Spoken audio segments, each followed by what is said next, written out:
This program is brought to you by Link TV for educational and non-commercial use only.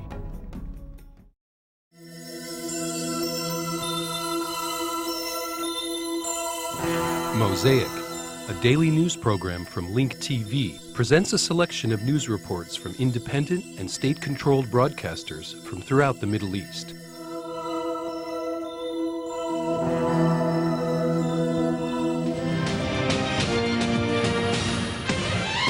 أهلا بكم من جديد. تحدث وزير الدفاع الأمريكي روبرت غيتس عن تحفظ كبير في واشنطن على إدخال تعديلات. Welcome back. U.S. Secretary of Defense Robert Gates expressed serious reservations about making adjustments to the draft of the security agreement with Iraq, per demands of al-Maliki's government. Gates warned of dire consequences resulting from the absence of an agreement that regulates the presence of U.S. forces in Iraq. This agreement is supposed to replace the mandate that the UN granted to U.S. forces, which ends on December 31st of this year. This comes at a time when Iraq is witnessing an unprecedented escalation of violent operations, with more than 200 people being killed in 1 week. ما يزيد على 200 شخص خلال أسبوع واحد.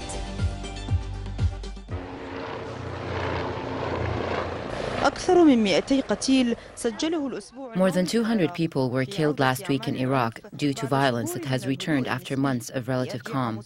The series of mines and suicide attacks has returned, targeting specific groups like the Christians or people in general in various areas.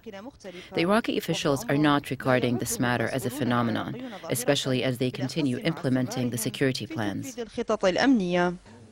The cleansing operations require time. They are still ongoing and have achieved positive and important results. These positive results are reflected in the reduction of terrorist acts, the return of normal life, and the improvement of the security situation in various parts of Iraq, not only in Baghdad, but in all areas.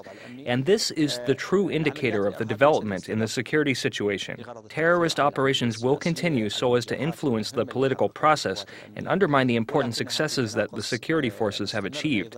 Nonetheless, terrorist acts are constantly declining. Analysts warn that the security gains might evaporate amidst the preoccupation with agreements and disagreements with the United States. The Iraqi Prime Minister says that the Americans take with their left hand what they had given with their right hand. There are several variables that led to the reappearance of violence in some Iraqi districts, including political and economic variables. The political variables are connected to the fact that elections are nearing their final stage. We expect acts of sabotage to arise because the enemies of Iraq and the terrorists do not want the security process to succeed. The law enforcement plan is being implemented, along with military operations in Diyala and Mosul to fight armed groups.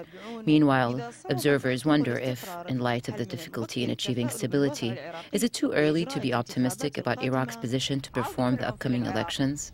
The return of violence to Iraq, is it a resurrection from the dead, or does it prove the existence of terrorism?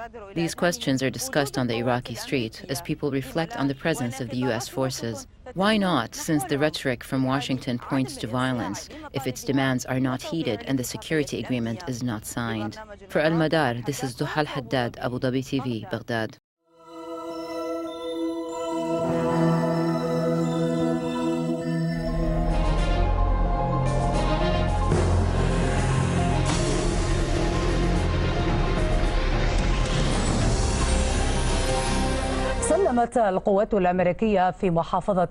The American forces in the province of Babel handed over security responsibilities to the Iraqi government, making it the 12th province that was handed over.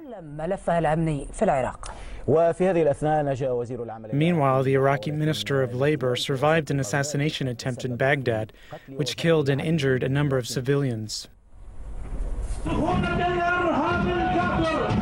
تلتصق محافظة بابل مع بغداد من جهة الجنوب وهذا ما يعطيها أهمية. The province of Babel is adjacent to Baghdad to the south. This gives it strategic importance at the security level, especially because all the areas are adjacent to Baghdad, including Al-Latafiya, Al-Yusufiyya, Al-Makhudiyya, Al-Skandariya, Arabjur, were at one point areas of tension. At the time, these areas comprised what was called the Triangle of Death. Like the other 11 provinces where the security responsibilities were handed over to the Iraqi government, ceremonial procedures and military parades were held with the presence of Iraqi officials and an American commander. Handing over the security responsibility in Babel to the Iraqi government came as differences between Iraqi officials have increased over the security agreement with Washington. The American side has increased their pressure on the Iraqis so they would accept the agreement. The U.S. has been warning about the possibility of a security deterioration that may engulf Iraq if the security agreement is not signed by the end of this year, making it look as if stability in Iraq depends on the security agreement.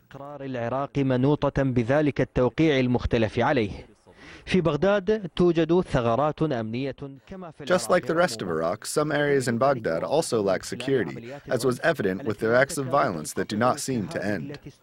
For example, in this operation, an Iraqi minister was attacked, but he survived the assassination attempt.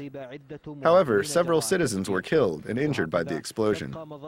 In the eyes of the Americans, the daily scenes of violence in Iraq are testimonials on why the Iraqis should accept the security agreement. These acts of violence are also a source of concern for the current government because they put their ability to control the situation in Iraq in the future to the test, especially if the government has to go it alone.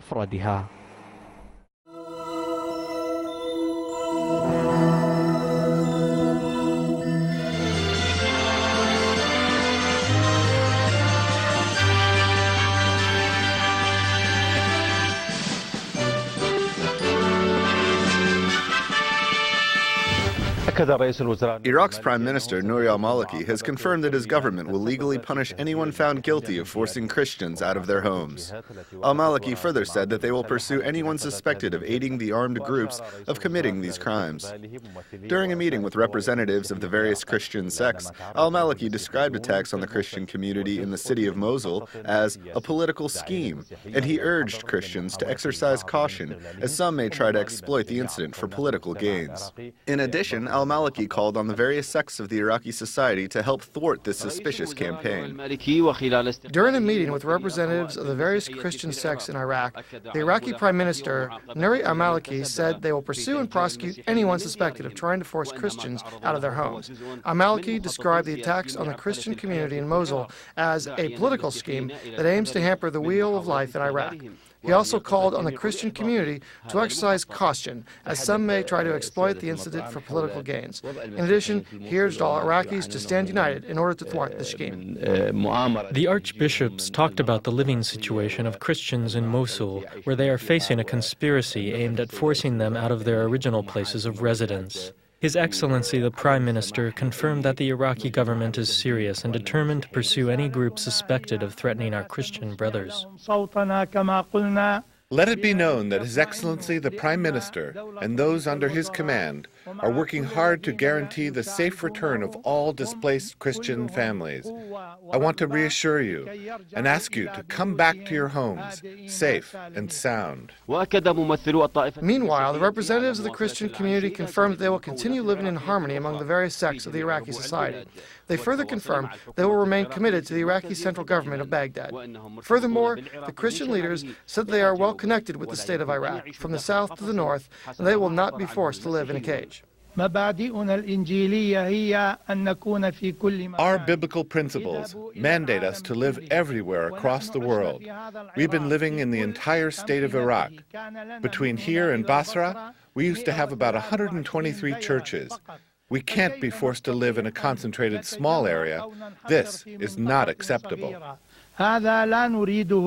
Meanwhile, the Iraqi Prime Minister and the Minister of Immigration and Displacement stressed the importance of continuing government efforts and aid to Christian displaced families until their safe return to their homes.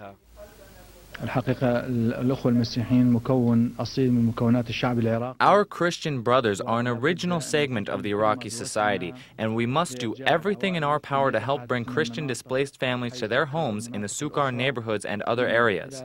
They must be allowed to return quickly to their original places of residence. The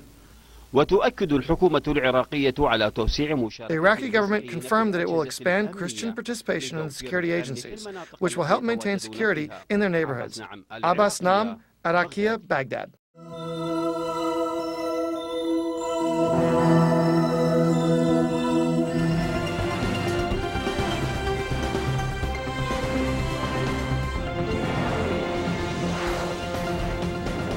In other news now, a U.S. spy drone has attacked a religious school in Pakistan's North Waziristan.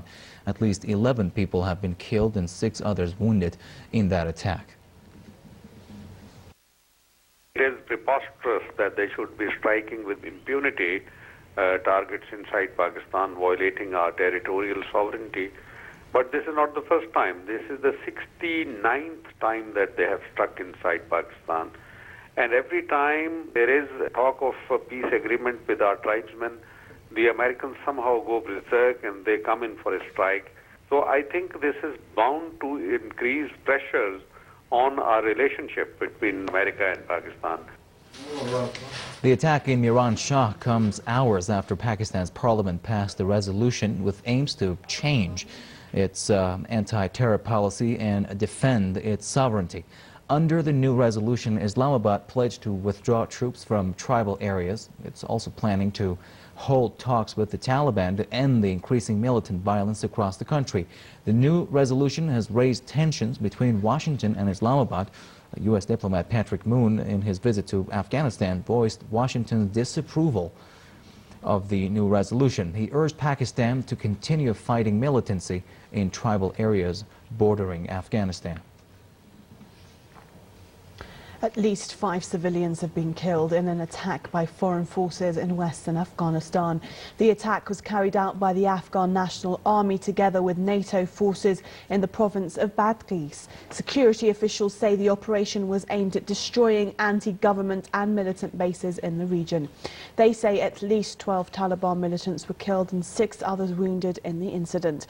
That's while Taliban have denied any casualties on their side and say all those killed were civilians.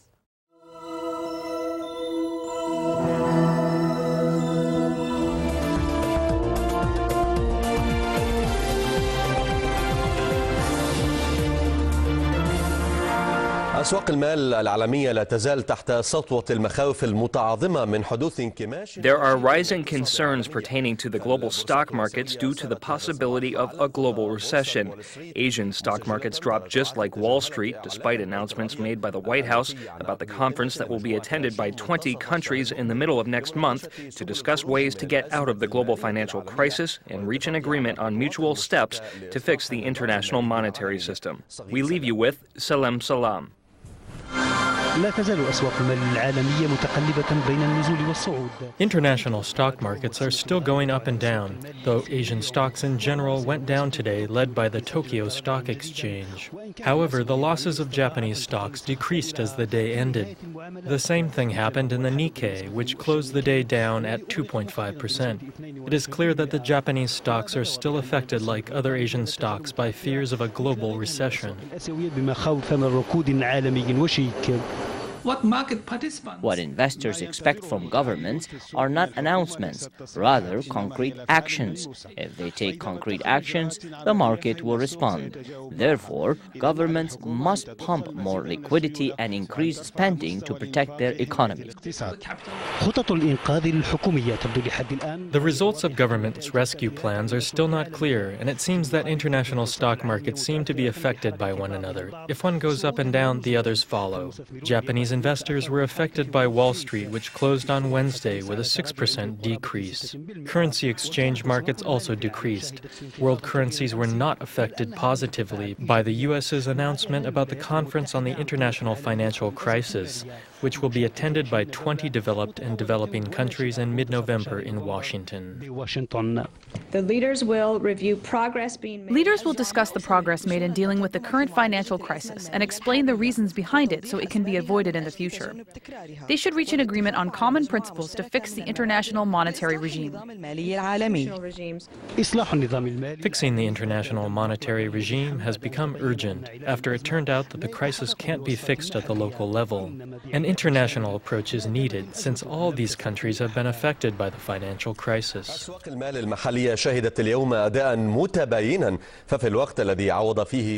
Local stock markets reacted differently. While Dubai's stock market recovered its losses in the last moments and rose by 1.5%, Abu Dhabi closed with a notable decrease of 2%. The Kuwaiti Stock Exchange decreased by 3%, while Muscat's decreased by 2.4%.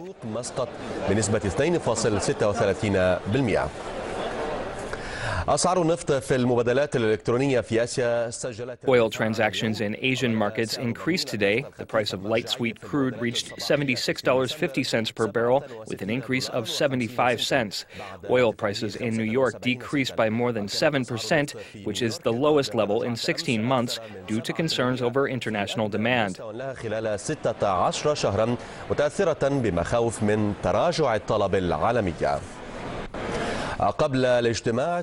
Before the urgent meeting by OPEC, which will take place tomorrow, its president, the Algerian Minister of Energy, Shakib Khalil, said that lowering oil production must take into consideration the interests of both oil-producing and oil-consuming countries, which have been affected by the financial crisis.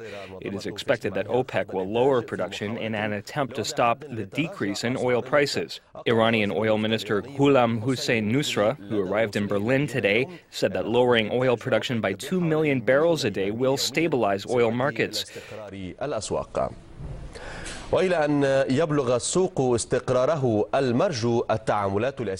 markets fluctuating, Asian currencies decreased in comparison to the yen, which increased versus the dollar and euro.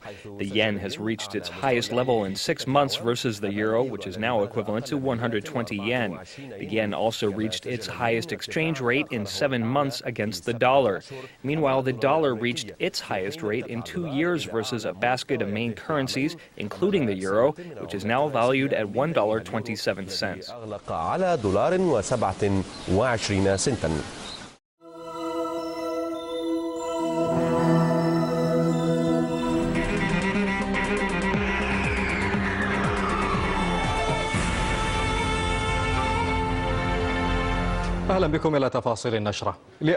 For the first time since its proposal in 2002, Israeli President Shimon Peres welcomed the Arab Peace Initiative as long as the negotiations include the border issue and the economic situation in the Middle East. Peres's statement came during a joint press conference with Egyptian President Hosni Mubarak in Sharm el-Sheikh.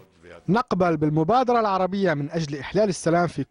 welcome the Arab Initiative to bring peace to the entire region.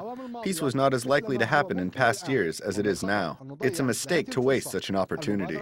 The Arab Initiative is based on ending the struggle with the Palestinians and discussing the border issue and the economic situation. The Middle East should not live in poverty. The Egyptian president called on understanding the content of the Arab Initiative, affirming that the initiative is not about negotiations but implementation. The initiative originated from the Arab Summit. It states that if comprehensive peace is achieved between the rival brothers of Palestinians and Israelis, all the Arab countries will carry out normal relations with Israel.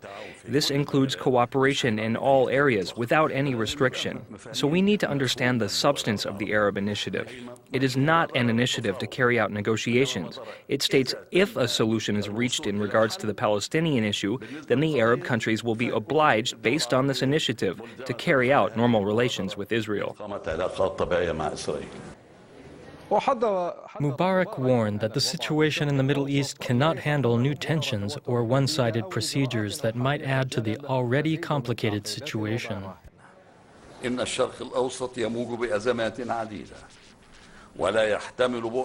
The Middle East is passing through many crises and cannot handle new tensions or unilateral procedures, which further complicate the current situation.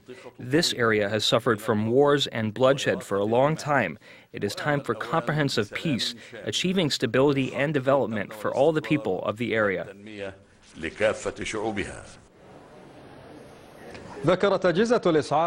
According to medical sources in Jerusalem, one Israeli was killed and another was injured. They were attacked by a Palestinian with a knife. The police fired at the attacker, wounding him before he was arrested, according to the same sources. Public radio announced that the Israeli was killed accidentally due to a stray bullet by an Israeli police officer who opened fire at the attacker.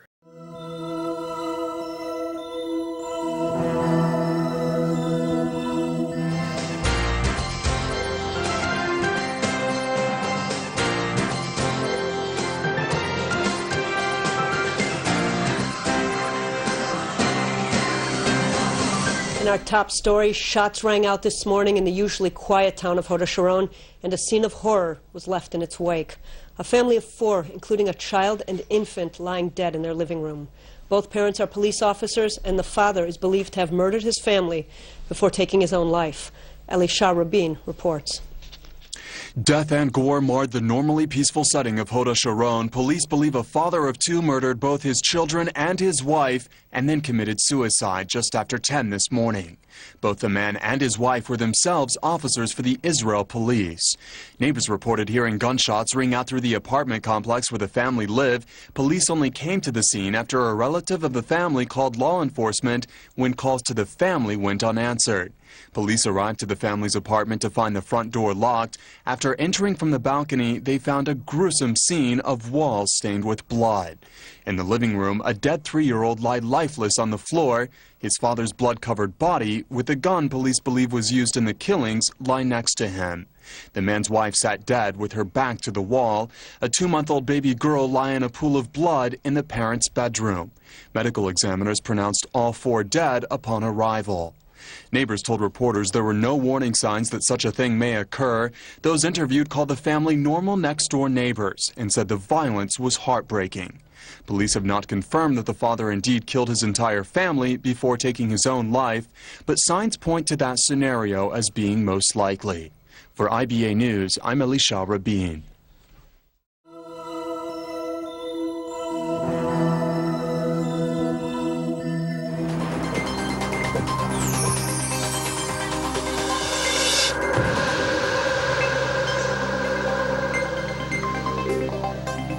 The Network for Human Rights Information inside the Arab League presented today the film The Land Speaks Arabic by French director Maurice Jarjour. The documentary was presented at the Andalusia Hall Theater at the headquarters of the Arab League General Assembly in Cairo. In a show of support for the Palestinian plight, a French documentary film premiered at the headquarters of the Arab League in Cairo. The film was intended to highlight the Palestinian suffering since the occupation and the British mandate to this day.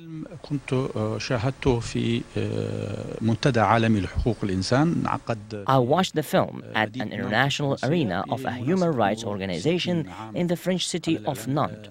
The film was shown on the 60th anniversary of the Universal Declaration of Human Rights. The director presented her documentary on the sidelines of this international forum. Briefly, the director wanted to say, while the world gathers here to celebrate the Universal Declaration of Human Rights, which is a noble cause, the world needs to remember that a crime was committed in Palestine on the very same date, 60 years ago. It was the crime of stealing Palestinian land.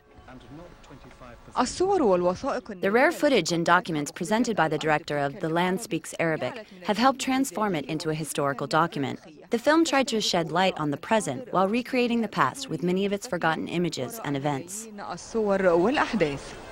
الآن على الجانب العربي أن يجتهد وأن يبحث عن كل ذلك وأن يقوم بترويجه وتسويقه. Now the Arabs must work hard and research all the issues raised in the documentary and start to promote and market it around the world where everyone can see it. من خلال الهيئات من خلال الفضائيات من خلال رجال The film needs to be promoted by universities, political parties, agencies, satellite channels, parliamentarians. We have many Arab parliamentarian unions and partisan federations. We must launch an Arab organization to defend Arab rights. We have seen the documents, the injustices, and the crimes committed against our people. During the British Mandate of Palestine, the English government had banned Arab Palestinians from carrying knives or machetes. However, Jews were allowed to bear arms. During the British Mandate, any Palestinian who was caught with a gun or a bullet would be executed. The French documentary presented testimonies of people who were born and lived in Palestine and who still vividly remember what it was like at the time.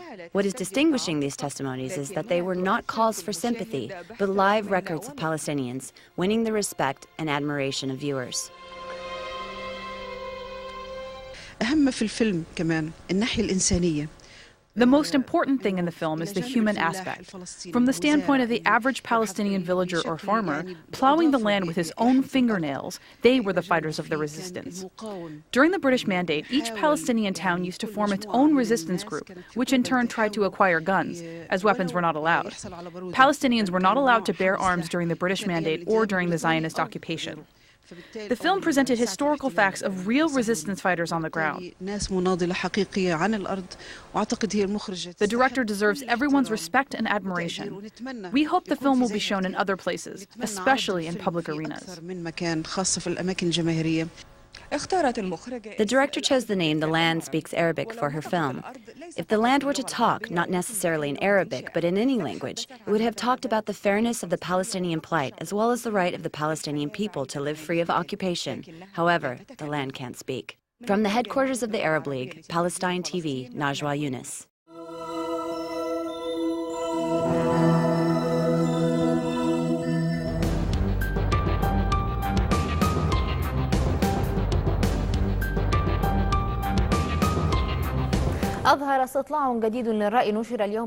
A new public poll published on Wednesday showed that the Democratic candidate Barack Obama is leading his Republican opponent by 10 points just 2 weeks before the elections.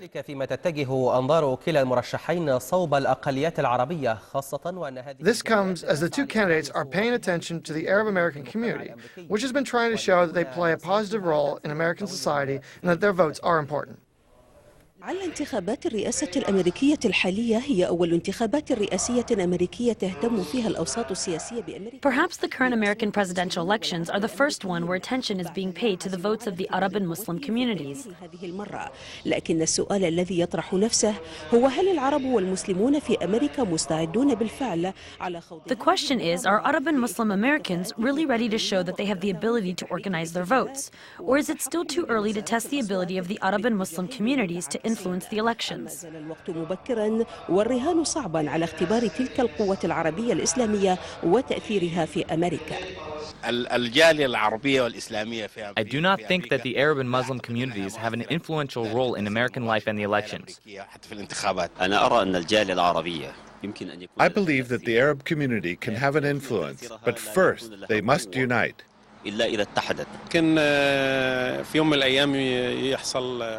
God willing, we will organize and unite one day. مركز الحوار العربي في واشنطن يؤكد أن لدى الأمريكيين العرب مشكلة تحديد. Despite the achievements of the Arab American community in the last 250 years, the Center for Arab Dialogue in Washington confirms that Arab Americans do identify themselves in the same way and lack political experience. Many Arab American organizations emerged, giving the Arab American community a political voice that can occasionally be heard, but the Arab American community still does not have an influential role in the American elections. In fact, many Arabs are still not sure who they will vote for, said Dr. James Zogby, the head of the Arab and Islamic Center. على حد تعبير الدكتور جيمس زغبي رئيس المركز العربي الإسلامي. When asked who they will vote for, many Arab Americans said they still have not decided. They do not have enough awareness in the election process.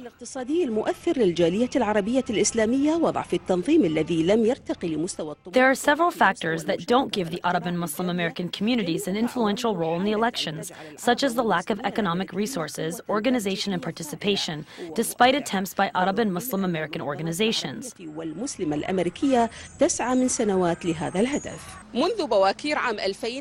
Since early 2000, the Arab and Muslim community's presence started becoming visible in the American political process.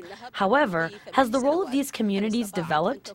And do the Americans give it any consideration? These are legitimate questions. Maysoon al-Musawi, Nile News Channel, Washington.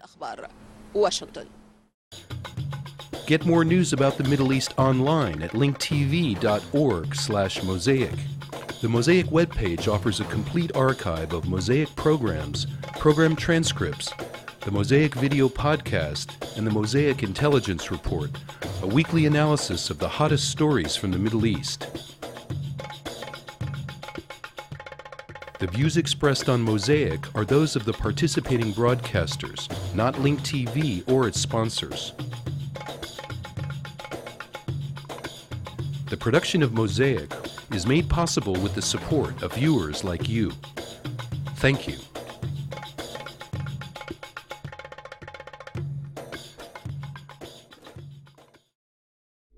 This program was brought to you by Link TV for educational and non-commercial use only. Link TV is the only U.S. television network devoted to global and national news, with uncompromising documentaries and diverse cultural programs.